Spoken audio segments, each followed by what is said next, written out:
Buenas tardes, profesora. Hola Ali, buenas tardes, ¿cómo estamos?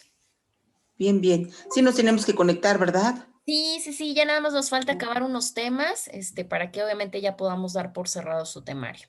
Claro que sí. Déjeme avisarle a los demás que ya está usted, por favor. Ah, perfecto, sí, gracias.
Ya les avisé, yo creo que ahorita se conectan. Ya les puse en el grupo.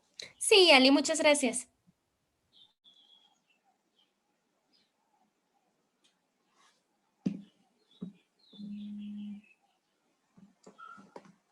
Bueno, hola, Jos.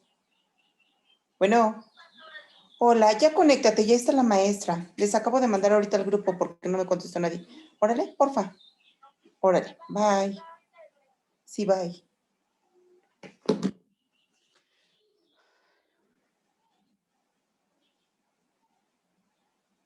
¿Cuántos somos, maestra? En total son 6. ¿Somos 6? Sí, en total es lo que estaba checando ahorita, ahorita que, bueno, esperaba que se conecten para comentarles obviamente cómo está el asunto, sobre todo del acta. La verdad es que me mandaron el acta después, me la mandaron 12:15. A Ay, ver. mil disculpas. Mire, yo por lo general siempre el día que empiezo mi primer clase, tengo mis pagos hechos. Y fíjese Sí. que ahora, hasta el día de ayer quedó, porque yo siempre pago por adelantado y procuro tener mis pagos en orden. Y entonces yo tenía, como le voy depositando, yo sabía mi saldo cuánto tenía a favor. Y fui en la semana, bajé a la universidad y me dijeron que no, que estaba a 12 meses. Le dije, no puedo estar a 12 meses porque siempre he estado por semestre. Yo pago por semestre. Le Claro. dije, entonces yo termino en mayo la carrera, si Dios quiere. Le dije, entonces, pues tengo saldo a favor, ¿cómo no? Y que no, entonces no estaba la persona esta del administrativo, que es la contadora o no sé qué, Erika, Ujú. y entonces me atendieron los auxiliares y no me podían dar razón. Entonces me vine y hasta el día de ayer, fíjese, esto lo gestioné desde hace un mes. Empecé a presionar, quedaron que me lo mandaban a mi correo, que no, que lo que tenía que bajar. Total que hasta ayer bajé, no es cierto, ayer no. Miércoles o jueves estuve en Puebla Sí. a ver eso. Y me vine sin arreglarlo porque no se pudo arreglar. Y hasta ayer me llamaron ya, que sí tenía saldo a favor, que una disculpa, y pues ya pude hacer el pago del semestre. Del semestre. Sí, mire, Pero de hasta hecho, ayer. estoy revisando y no, usted no me aparece con problemas. De hecho, los únicos que me aparecen, por si gustan comentarles, es Sí, Paulina, sí, Lupita Lupita. y Eric. Serían los tres que me aparecen. Obviamente, en el caso de Lupita, no sé, porque ahorita es lo que chequé y sí me preocupó porque ni siquiera presentó examen. Entonces, Ay, caray. vaya. Y ¿Yo ahí, aparezco en lista, abogada? tampoco, Jos, tú no me apareces en. Es que a mí me dice la abogada que tengo, bueno, la Cordy, espérame, hija, que tengo yo bueno, que ustedes tienen que solicitar una lista especial para mí, que porque yo estoy aparte. Ah, a ver, déjame checar, porque les digo que para empezar me la mandaron tarde, me la mandaron 12:15. Porque hay cuenta que en mi caso, yo supuestamente no estaba inscrita y yo ya tenía casi 2 meses pagando, pagué la inscripción y pagué las mensualidades y tenía un saldo a favor como de 1,000 y cacho. Entonces, yo hablé con la coordinadora y me dijo que ya estaba solucionado mi problema y de hecho, yo estoy pensando, bueno, que ahorita escuché a Alice que sí está abriendo la escuela, porque Sí, si no, yo creo que la otra semana voy a tener que ir.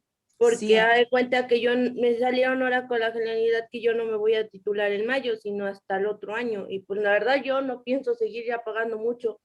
Sí, ay, no me digas eso. Sí, Fíjate porque que ahora yo, salieron que debo 3 materias más. Y yo como le dije al acorde, y si usted dijo que me iba a implementar todas las materias para que saliera ahorita en mayo.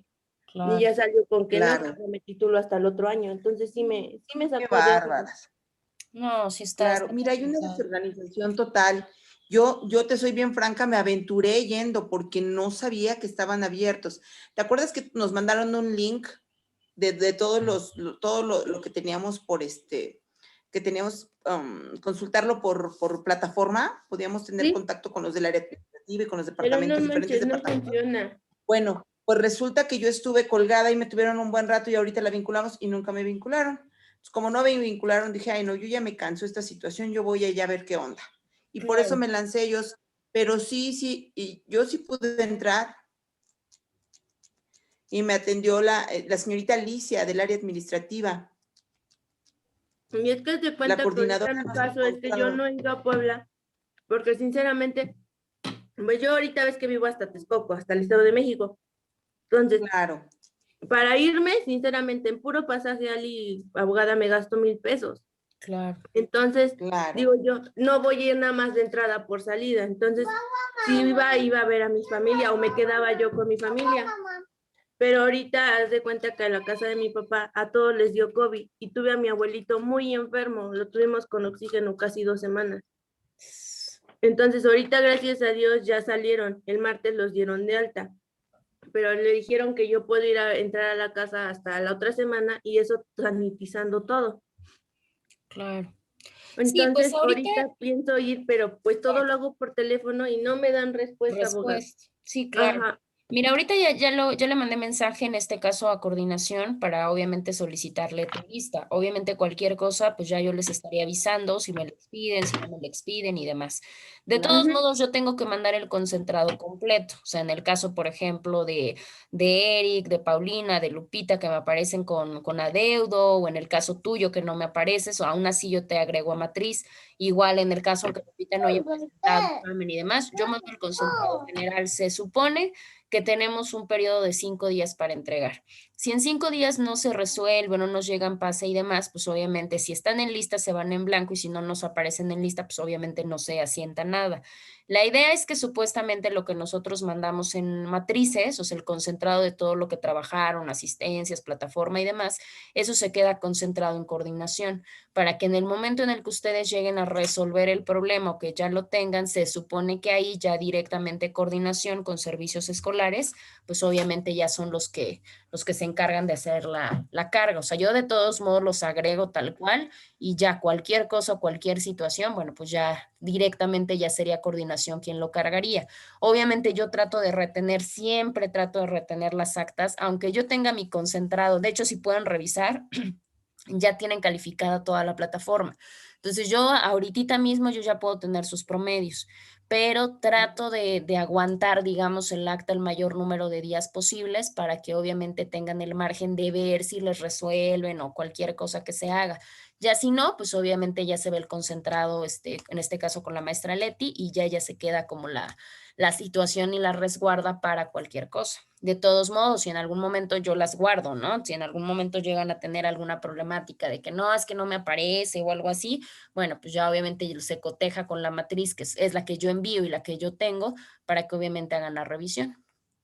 Ay, muchas gracias, maestro. Sí, sí, sí, no, no, no, ya saben, sí Mire, maestro, y está aquí entre complicado, sí está pero bien bueno. complicado. Yo ahorita que fui, vi a muchos chicos ajenos a nosotros, a nuestro grupo, con en verdad, un sinfín de problemas, igual que nosotros. Sí, yo creo que sí es general y yo creo que ¿Verdad? todos, ¿eh? Nunca, nunca, nunca falta. Bien complicado. Siempre que es que yo sí pagué, es que yo ya le dije, es que me quedaron que le iban a avisar a usted, es que yo por eso corrí, es más conseguí, bueno, toda una situación.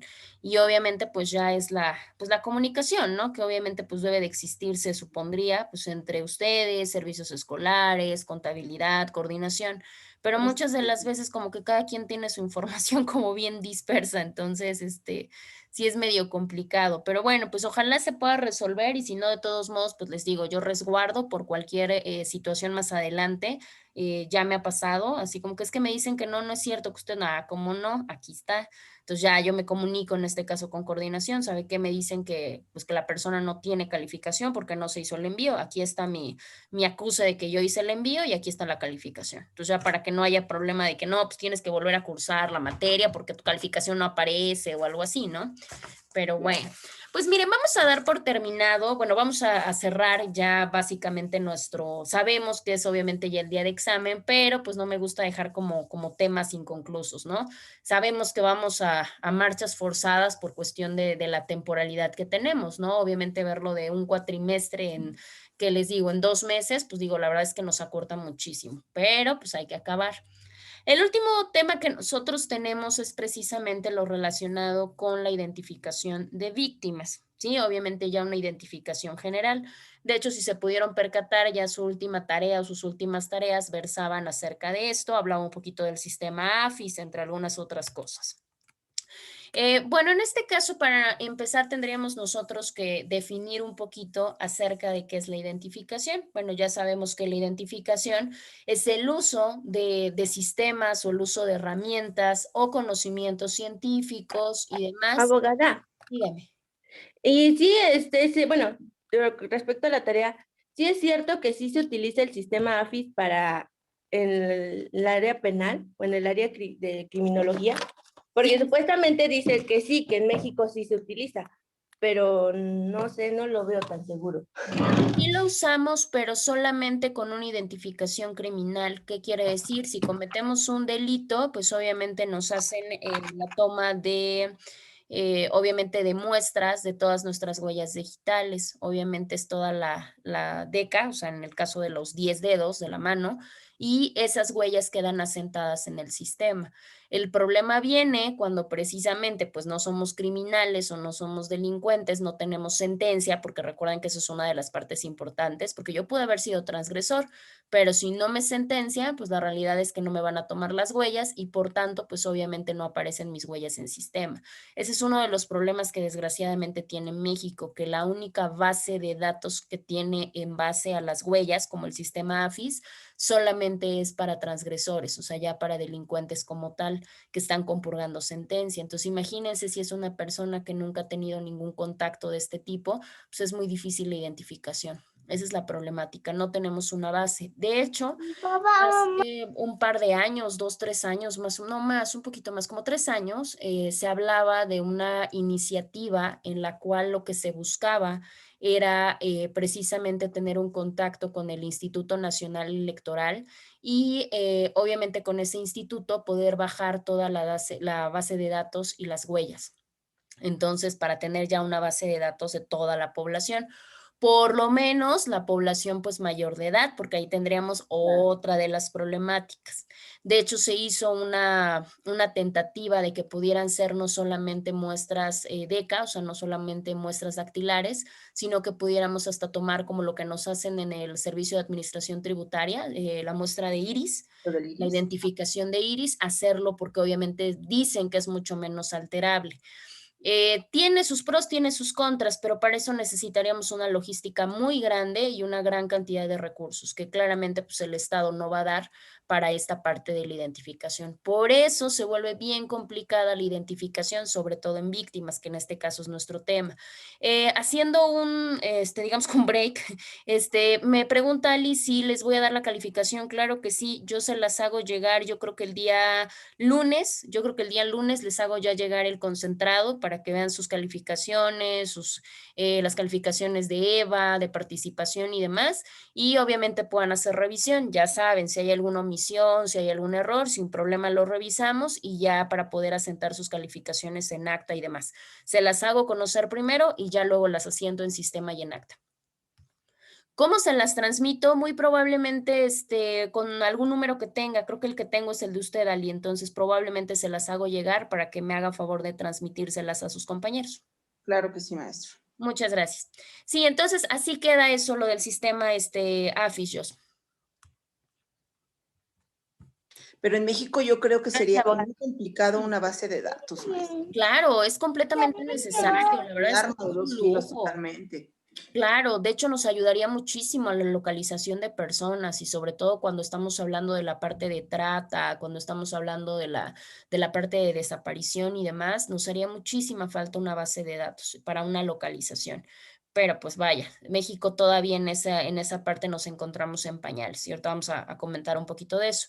Decíamos que la identificación son todos estos usos de estos sistemas, precisamente como el AFIS o algunos conocimientos técnicos, operaciones prácticas, que precisamente nos ayudan a constatar la existencia de una persona, saber quién es, poderla reconocer con plena certeza y de alguna manera poderla vincular sin duda alguna pues a sus actos, a su conducta y a su comportamiento.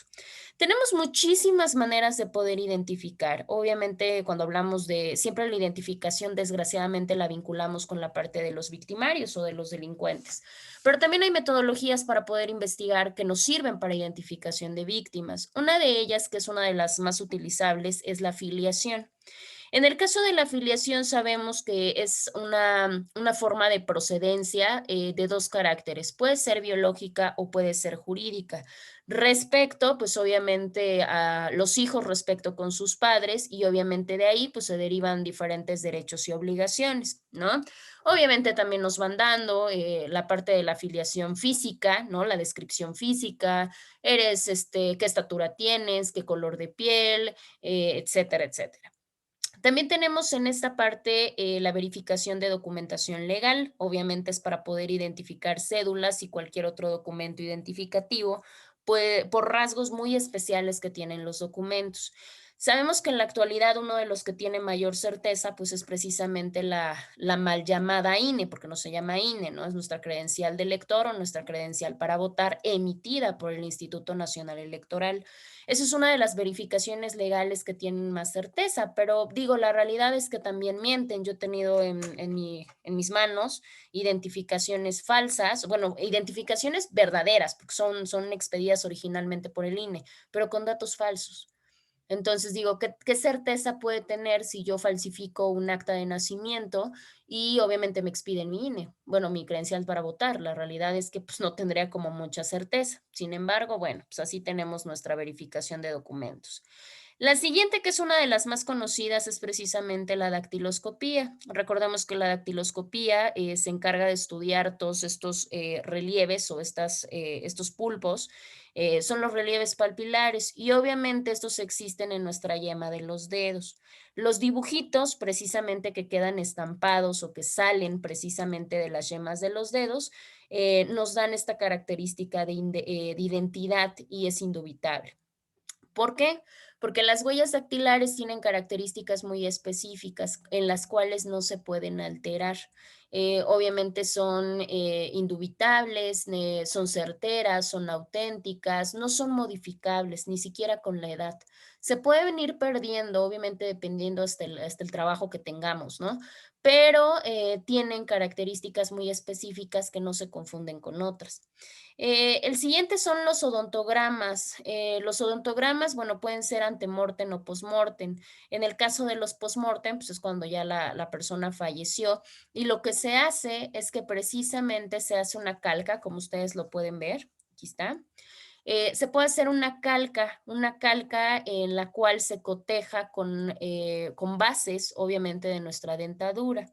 Se pueden utilizar fichas dentales, se pueden utilizar prótesis, fotografías, radiografías, en fin, esto pertenece a la odontología forense. Y esta especialidad, pues obviamente nos ayuda a identificar. De hecho, si se dan cuenta, pues acá tenemos una víctima, de hecho esto se ha visto en bebés, este es un menor, donde una de los maltratos es a base de mordeduras. Entonces, la mordedura se le saca la calca y se puede cotejar, obviamente, con la dentadura pues, de personas cercanas en las cuales pues, se pueda visualizar.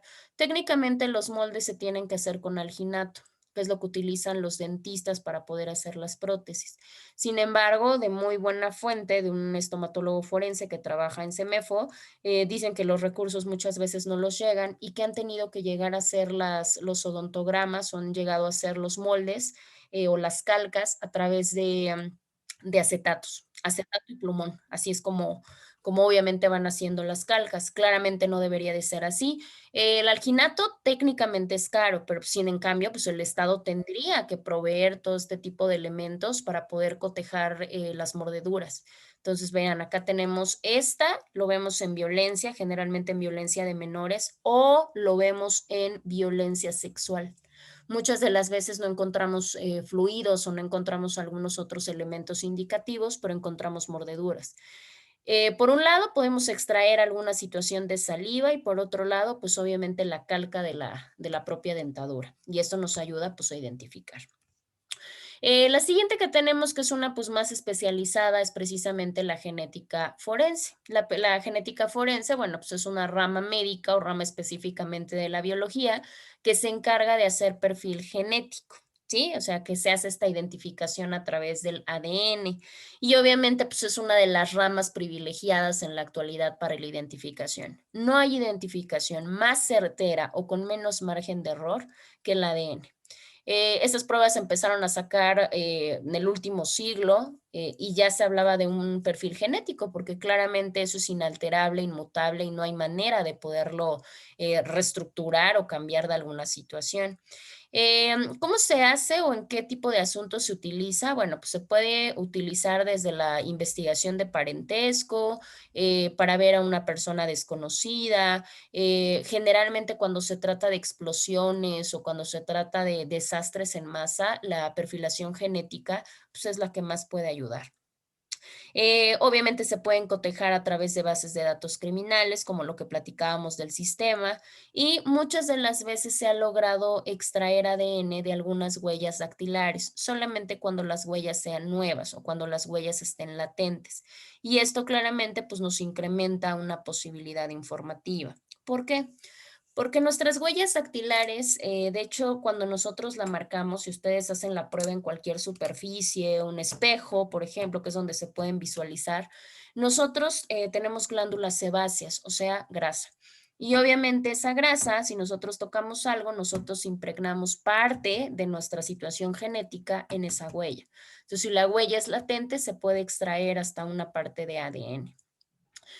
Tenemos también las pruebas periciales relacionadas con en este caso, con la parte grafoscópica o con la parte de la documentoscopía, grafística, caligrafía. Estas son las pruebas periciales caligráficas en donde nos ayudan a saber la autoría de diferentes textos, ¿sí? Esto puede ser hasta en caso de suicidios, un suicidio que sabemos que muchas de las veces los suicidas dejan notas, pues muchas de las veces hay duda porque decimos, no, es que la verdad es que la persona no creo que se haya privado de la vida, más bien creemos que la privaron de la vida y que se trata de un homicidio, pero solamente dejó una carta, no hay nada más que nos indique que pudo haberse tratado de un homicidio. Bueno, pues cuando se tiene que cotejar, ahí es donde entra precisamente las pruebas caligráficas. En esta parte, lo que hace la prueba caligráfica es que tiene que ver escritura del autor y escritura propiamente obviamente del texto. En este caso, cuando se trata de muerto, pues nada más se coteja con algún otro texto, pero cuando se trata de personas vivas como identificadoras de autores de ciertos textos, a la persona se le pone a hacer repetidas escrituras. Repite y repite y repite y repite. Si es falso, en algún momento tenemos señales neurológicas que obligan o que nos cansan propiamente cuando fingimos y obviamente recaemos en nuestra escritura original. Y así es como más o menos se hace la evaluación. Obviamente para entenderlo, pues tendríamos que tomar un curso de grafo y la verdad es que es complicado y no tenemos el tiempo aparte. O tenemos diferentes sistemas de identificación de personas que claramente pues, han auxiliado mucho a la parte criminalística y por tanto pues, a la parte legal.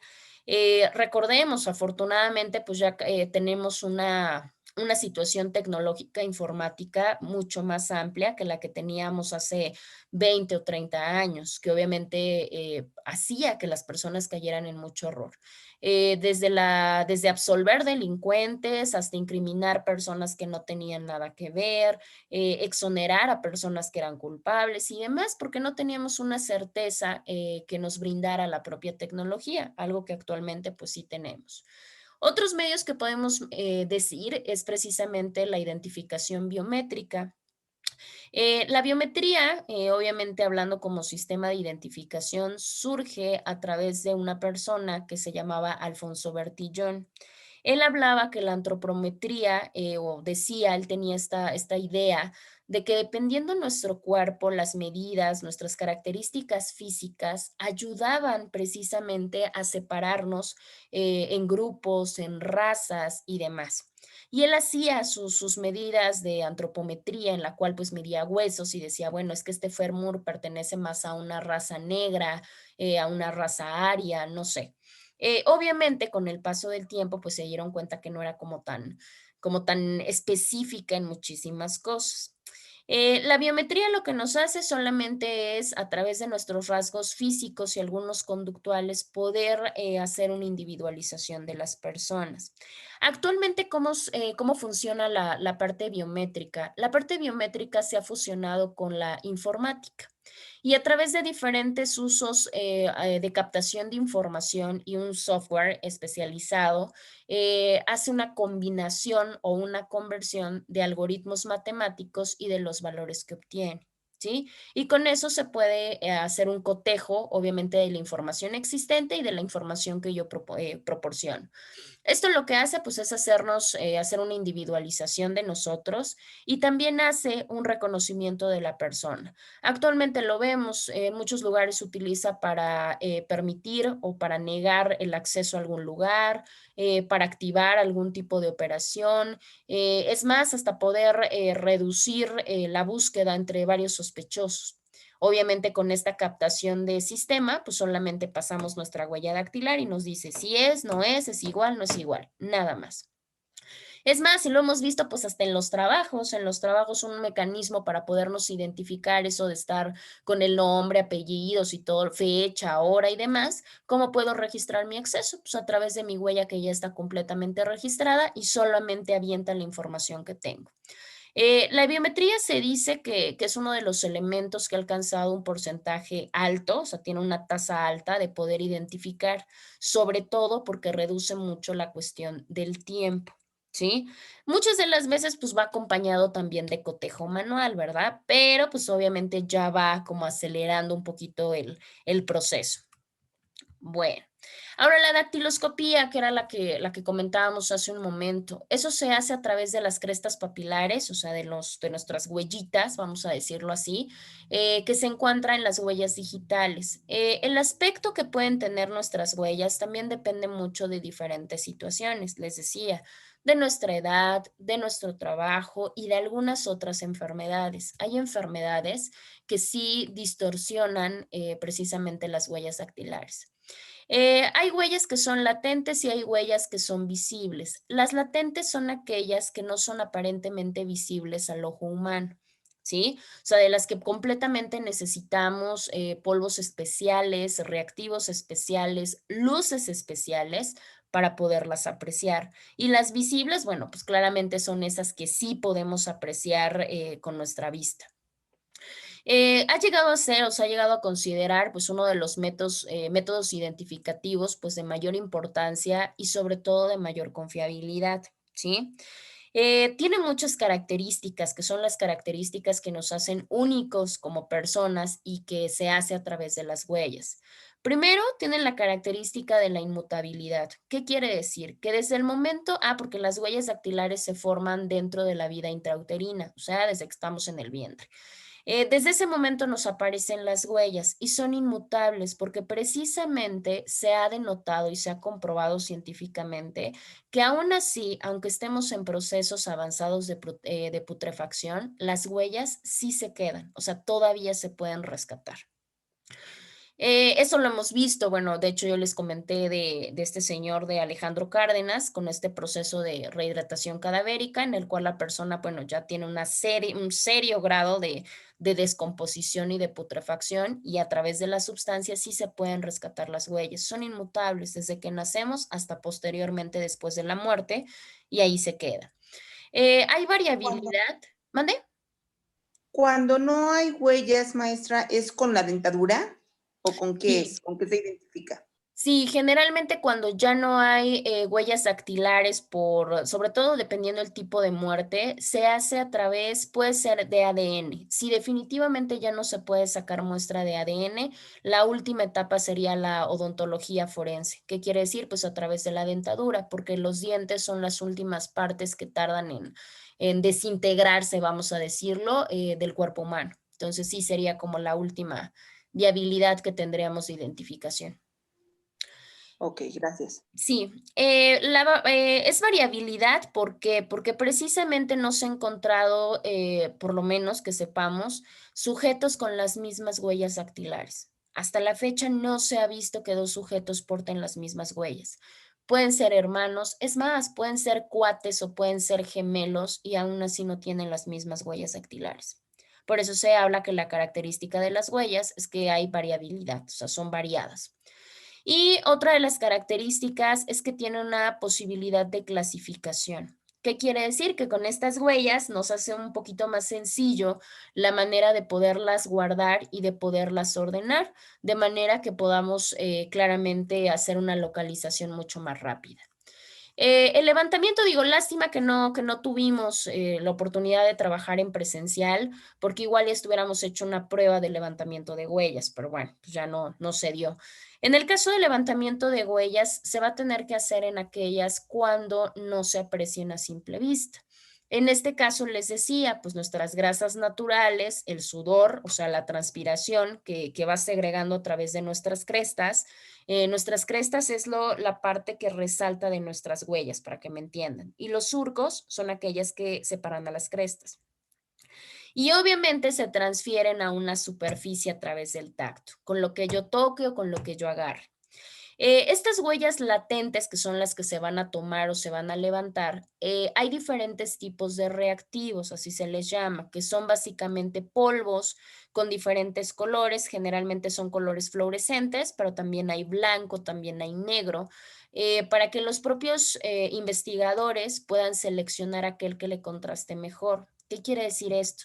Si yo tengo una superficie clara, pues obviamente mi reactivo tendrá que ser oscuro, pero si yo tengo una superficie oscura, no le voy a meter un reactivo negro, tendrá que ser un reactivo o blanco o fluorescente.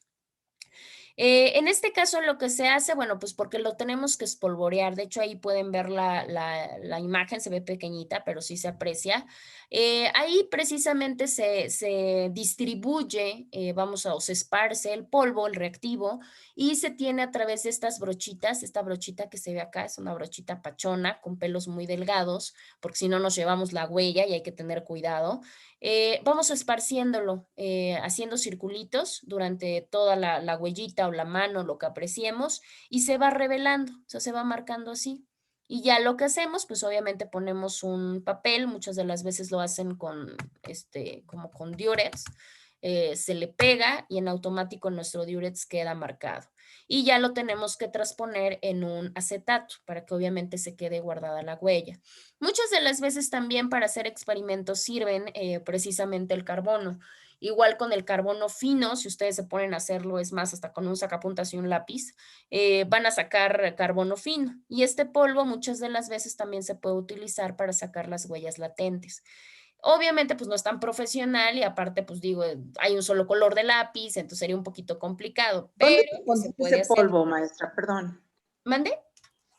¿Dónde se consigue ese polvo?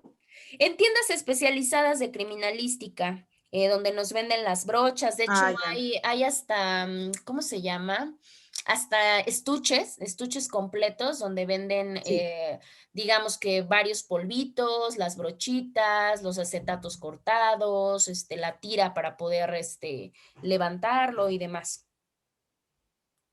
¿Ese mismo polvo se utiliza, por ejemplo, para las armas para ver si fueron disparadas o ahí cómo se maneja? No, ese es la prueba de rodisonato, esos son otros reactivos. Sí, pero por ejemplo, cuando alguien utiliza una arma, la arma no le dejan huellas, no se cheque el arma. Ah, sí, Se pone cuando se tiene que checar, obviamente si hay alguna huella en el arma, por supuesto que se puede utilizar este polvo reactivo. De hecho, esa es una es de que las características buenas que tiene, que este ajá. polvo se puede utilizar en cristal, se puede utilizar en madera, se puede utilizar en metal. Eso es una de las ventajas que tiene a comparación del carbono. El carbono se barre más y nos puede obviamente alterar nuestra huella. Ah, ok. Mil Sí. disculpas por la interrupción, No, ¿eh? no, no se preocupe. Sí, les digo, y así los encuentran, ¿eh? Los encuentran como polvos reactivos, así se llama, polvos reactivos, y hay pues varias, ¿Se los digamos, venden a tiendas. cualquiera, maestra, o nada más se los venden a No, ustedes? a cualquiera porque obviamente no tiene ninguna, no es tóxico, no tiene ninguna cuestión, perjudicial ni nada. Ah, Hay muchas marcas, hay muchos precios, hay muchos colores. No, de hecho, muchos estudiantes pues los utilizan propiamente para poder hacer sus levantamientos. Vi ahí, ¿qué les puedo decir? Creo que cuesta como 1,200 pesos más o menos el set, creo que con 4 polvos, pero les estoy hablando que esos polvos les van a durar para no sé cuánta tomada de huellas, ¿eh? O sea, la verdad es que duran bastante porque lo que se utiliza es muy poquito. De hecho, en las técnicas para poder levantar las huellas hay que tener mucho cuidado también con la cantidad de polvo, porque no crean que se le echa así como que como si fuera harina. No, de hecho la brochita, esa brochita que ven ustedes en pantalla, se pone poquita, o sea, la pura punta de la brocha, se le pone al polvo y ya se va esparciendo en la huella. Entonces es muy poquito lo que se gasta. ok, gracias. Sí. Les decía, miren, aquí tienen, pueden ser polvos fluorescentes. El polvo de aluminio sirve para descubrir las huellas en superficies oscuras, lo que les decía. Bueno, pues obviamente ya hay que tener que ver nuestra superficie, en donde los tenemos. Generalmente para prácticas nos hacen poner huellas en cristal porque obviamente pues inicias y es un poquito menos, ya cuando hablamos, por ejemplo, vasos o cuando hablamos así como botellas, así cosas, hay que tener mucho más cuidado, pero pues así en práctica con un espejo o una ventana se puede, obviamente hacer la aplicativa. Ahora, en el caso de las huellas visibles, decíamos que sí son las que se ven a simple vista. Estas son las que pueden dar rastros, digamos, por ataque, o sea, aquellos que sí se producen sobre algún tipo de superficie que en automático se ve. Hay cosas o hay superficies mucho más porosas. Hay otros que son rastros por depósitos, en el cual nosotros hacemos algo que se llama pulsión digital, ¿no? La pulsión digital es cuando nosotros vertimos nuestros dedos con todo el afán de tener o de querer dejarlos en algún lugar, puede ser talco, puede ser harina, etcétera. Y lo que hacen esas sustancias es que se quedan entre los surcos y nos dejan visibles las huellas en la parte de su cresta, digámoslo así. Y obviamente eso es lo que nos va a dejar nuestra impresión. Hay otros que son rastros por sustracción. Estos se dan cuando nosotros presionamos sobre alguna capa de polvo claramente gruesa para que no se mueva y quedan retenido el polvito, digamos, entre nuestras crestas. Y los de impregnación, que son los que se dejan en la superficie de los dedos que han tomado o que han tenido más bien contacto anteriormente con otra sustancia no pulburenta. Ejemplo, lo que nos hacen cuando nos toman huellitas no sé, en el INE, por ejemplo. ¿No? Que obviamente tenemos que impregnarlas en sustancia, en una sustancia especial de color para poderlas impregnar en algún documento. Aquí están las características de las huellas dactilares. Digo, la verdad es que no, nuestro curso no es de Dacti, pero así es como se hacen diferentes nuestras huellas. Todos estos puntos que ustedes ven, unos dicen que son 13 y otros dicen que son 10, 11 puntos. Pero todos estos puntos que ustedes ven los tenemos en nuestras huellas. De hecho, si ustedes son observadores o quieren hacer la práctica, digo, les digo lo mismo, lástima que no tuvimos la oportunidad de hacerlo en presencial, porque podríamos ver, de hecho se hace la prueba de un solo dedo y en el dedo nosotros tenemos que analizar nuestros empalmes, dónde se ven los empalmes, las convergencias, los ojales, los puntos, ¿no? Todas estas son las figuritas que van a apreciar en sus huellas. Hay unas que son mucho más visibles y hay otras que cuesta muchísimo trabajo visualizar. Obviamente a simple vista, pero cuando sí la calcamos con alguna sustancia específica, nuestras figuras comienzan a ver con una mayor claridad y se nos ven así como ustedes pueden visualizar Una bifurcación, de hecho, si ustedes ven su dedo, una bifurcación es esto, como si fuera una Y. Y así podemos visualizar nuestra huella. Todas esas características son las que nos hacen diferentes, digámoslo de alguna manera. Después de la dactiloscopía tenemos la identificación de personas. Obviamente recuerden que estamos en la parte de víctimas. Para identificar personas específicamente víctimas se puede utilizar la odontología o la antropología forense. La odontología, como ya lo habíamos comentado, es parte de la medicina forense y se tiene que utilizar la aplicación de diferentes técnicas que a través del estudio de la dentadura, de los dientes, hasta las restauraciones dentales, todos estos tratamientos de ortodoncia y demás, ayudan mucho a los médicos para poder identificar. Este tipo de muestras generalmente se toma cuando hablamos de que los cadáveres están descuartizados, tal cual, o que en su defecto, pues obviamente ya se encuentran en un estado de putrefacción increíble o son cadáveres carbonizados. Ahí es cuando generalmente ingresa la odontología. Y la antropología lo único que hace es ver todas nuestras características óseas, ¿sí? Para poder identificarnos. También esto se da cuando ya son, digamos que cadáveres en estado de momificación, igual cuando fueron carbonizadas o cuando ya llegaron hasta la etapa de reducción esquelética. Cuando nosotros hablábamos un poquito de la parte forense, hablábamos precisamente de las etapas y hablábamos del avance de cómo se van dando estos fenómenos cadavéricos. Y recordemos que el último al que se llegaba pues era la reducción esquelética, o sea, solo quedan huesitos. En ese caso, pues obviamente se toman las medidas y se toman todas estas características físicas que quedan. Es muy importante esta rama porque a través de ella se puede determinar el sexo, se puede determinar la edad, la estatura, se puede ver si hubo alguna intervención quirúrgica, alguna lesión como las fracturas, etcétera. Una de las desventajas que posee la odontología y la antropología es que no son exactas. No nos va a dar la edad exacta, no nos va a dar la estatura exacta, son promedios, o sea, tienen un margen de error. Por eso muchas de las veces cuando vemos identificación nos dice, pues es que es un cadáver o es no sé, un cadáver de sexo femenino entre 30 y 40 años y decimos máquinas, o sea, son 10 años de brecha.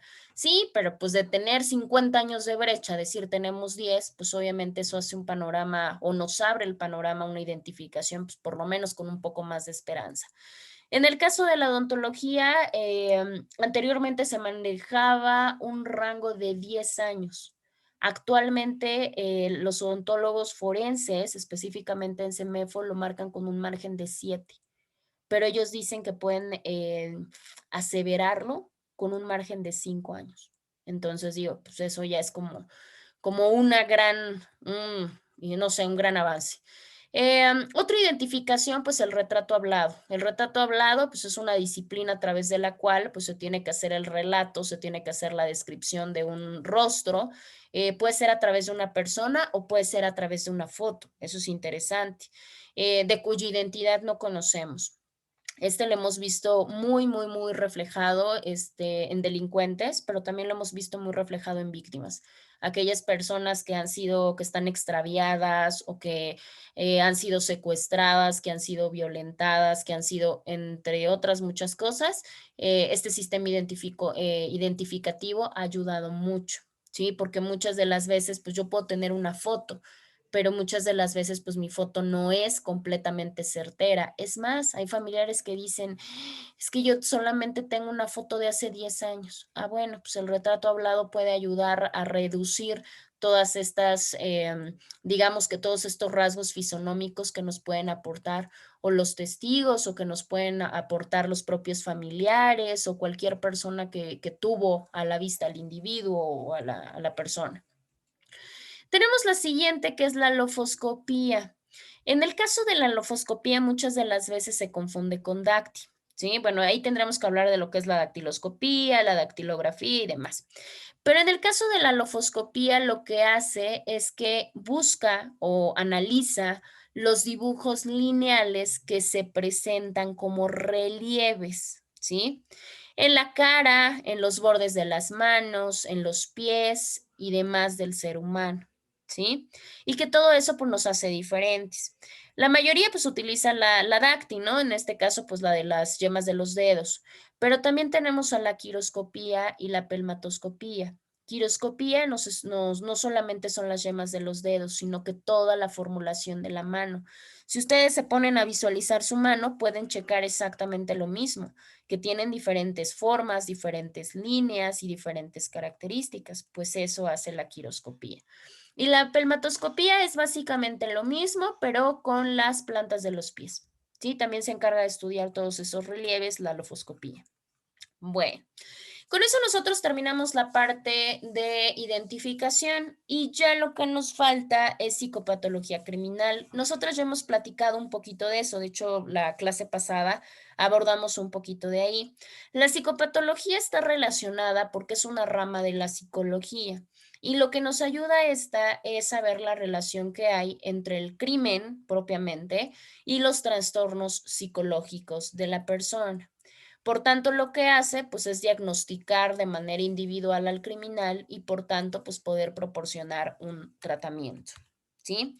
La psicopatología, pues, obviamente se estudia dentro del campo de la psicología forense y, pues, obviamente investiga las causas, cuál es la sintomatología, cómo evoluciona y cómo se pueden tratar diferentes trastornos mentales, pero estos que están relacionados con una conducta delictiva.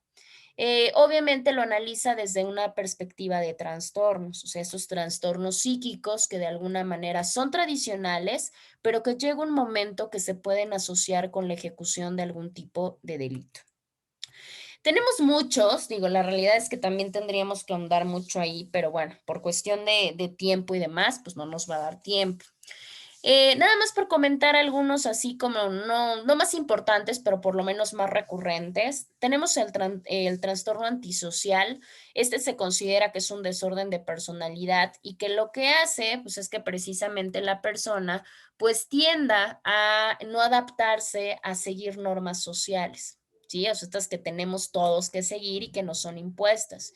Y que con esto pues tengan una serie de desprecio y una violación propiamente a los derechos de los demás. Las personas que sufren este tipo de trastornos generalmente tienen que ver con esta parte impulsiva, deshonesta, son personas que mienten mucho, o sea, son mitómanas, son muy irritables, son muy agresivas y generalmente tienen aplanamiento emocional. ¿Qué quiere decir? Que no presentan remordimiento. El siguiente que tenemos es el explosivo, este trastorno explosivo intermitente. En este caso se llama intermitente porque está rodeado a través de impulsos, ¿sí?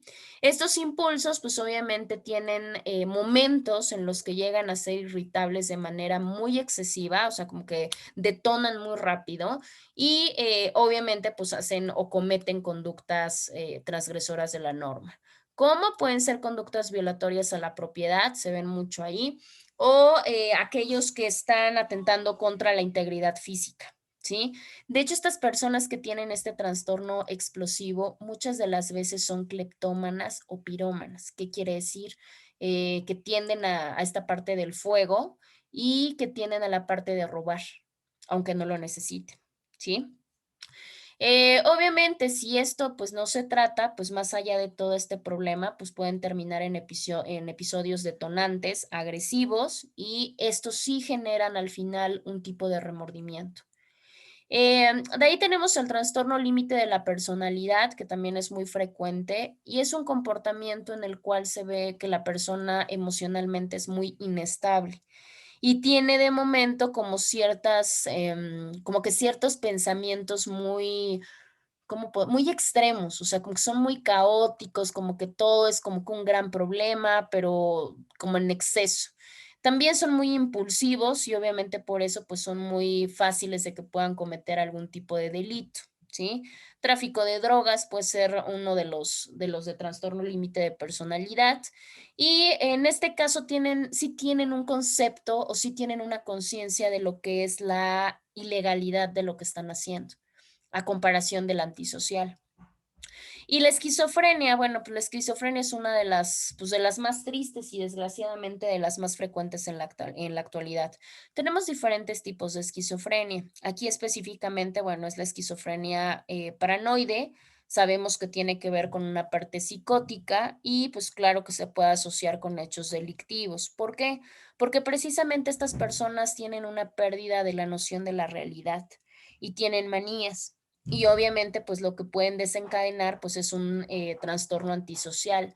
De hecho, muchas personas que llegan a padecer esquizofrenia paranoide terminan con un trastorno antisocial. Y si pueden tener alguna conciencia, pues como no es tratada, pues pueden caer ya en este aplanamiento emocional. Les decía, la esquizofrenia, pues obviamente hay varias, o sea, hay varios tipos de esquizofrenia. En este caso, también muchas de las veces se le llama como demencia precoz o disociación autoística. ¿Por qué? Pues porque obviamente se desordena toda la parte cerebral.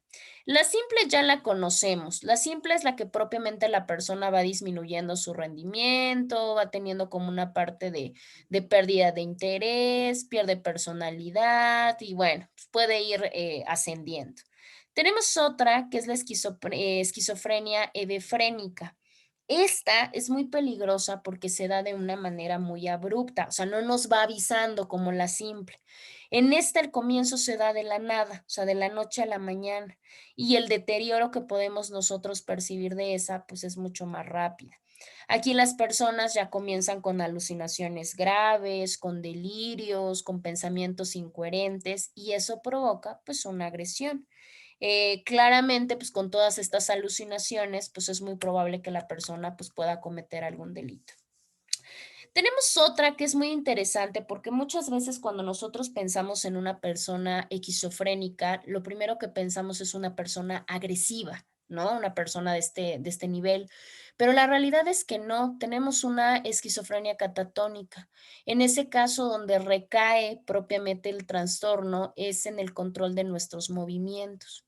Acá es todo lo contrario. Hay una depresión, obviamente en estas depresiones la persona es muy pasiva, es muy negativa, no tiene interés y con esta parte inamóvil, pues puede obviamente perder el control de la noche a la mañana.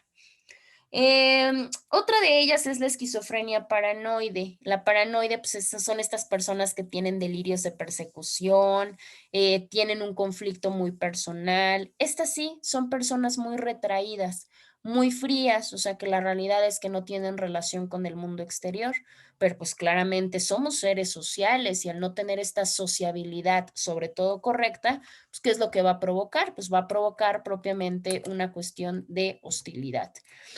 Aquí hay bueno, les iba a mostrar, ahorita ya no nos va a dar tiempo, pero luego les hago llegar el link. Nos habla precisamente de la relación que hay entre el retardo mental, o sea, entre esta parte de neurosis y claramente entre la psicosis. Y vamos a ver cómo la línea, pues es bien, sí, Ali, adelante. La línea es bien delgadita, entonces hay que tener mucho cuidado, sobre todo para la detección de este tipo de situaciones. ¿Y cómo va relacionado esto con la caracterología criminal? Como su propio nombre lo dice, pues es la ciencia del carácter. Obviamente, cómo influye nuestro carácter en ciertas cuestiones sociológicas, psicológicas, antropológicas. Y a través de este conocimiento del carácter, pues claramente poder delimitar nuestra parte de derecho penal. La criminología, hay ramas especiales que se encargan precisamente de estudiar a nuestro carácter. Y tenemos diferentes.